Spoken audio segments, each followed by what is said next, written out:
We told you that someone is passing out I Love Mayor Keller sweatshirts to the homeless just days before the mayoral election. Tonight, in a Target 7 investigation, we find out the possible motive behind it and whether they could be violating the city's election laws. Here's Jason McNabb. Under the city's election code, anyone who spends more than $250 to support a campaign must report it. So far, no one has owned up to buying these. Both campaigns pointing the finger at each other. These sweatshirts have become popular on the streets. Oh, no, they're very nice, comfy, and warm. That's a good gift. I like it because it's cold and it keeps you warm. And who paid for them remains a mystery. We really don't know much about these sweatshirts, who's behind it, whether it was a simple joke or whether there are other nefarious reasons behind them. With crime and homelessness being one of the biggest issues for voters, it has sparked controversy. Mayor Tim Keller implying Darren White supporters are behind it, calling the act disgraceful, while the Republican Party says Mayor Tim Keller is using homeless people as political pawns. But many of the homeless people we spoke to believe Mayor Tim Keller is behind it.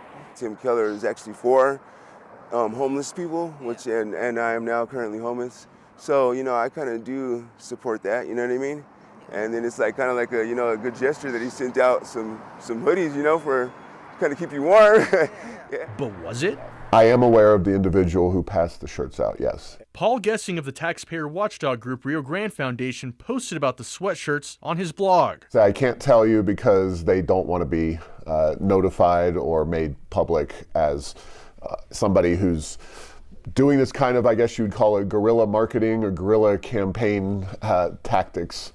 Gessing said the person who paid for the shirts is not a Keller supporter. He said neither he nor the Rio Grande Foundation had anything to do with it, or anyone attached to White's campaign. He said the person did it to highlight how the city has failed to address the homeless crisis.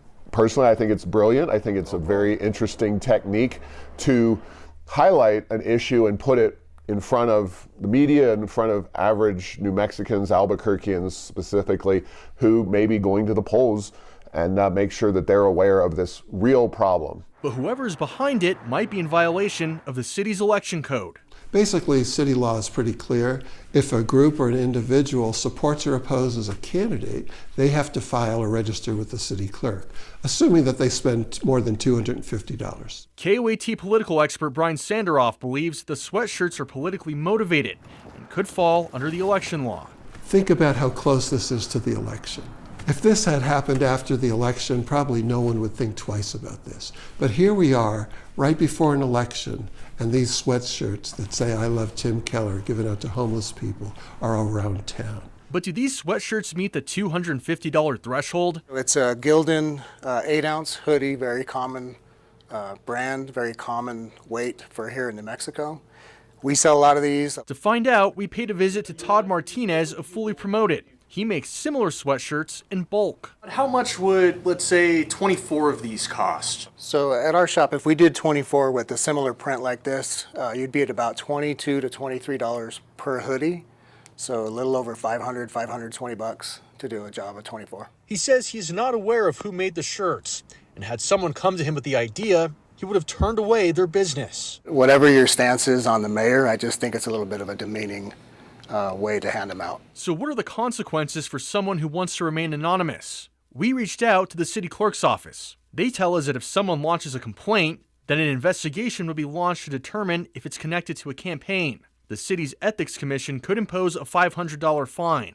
Sanderoff says we may never know who was ultimately responsible. It's possible that after the fact, if we find out who's behind it, that city government ethics commission or the like, someone might file a complaint and some people might be held accountable.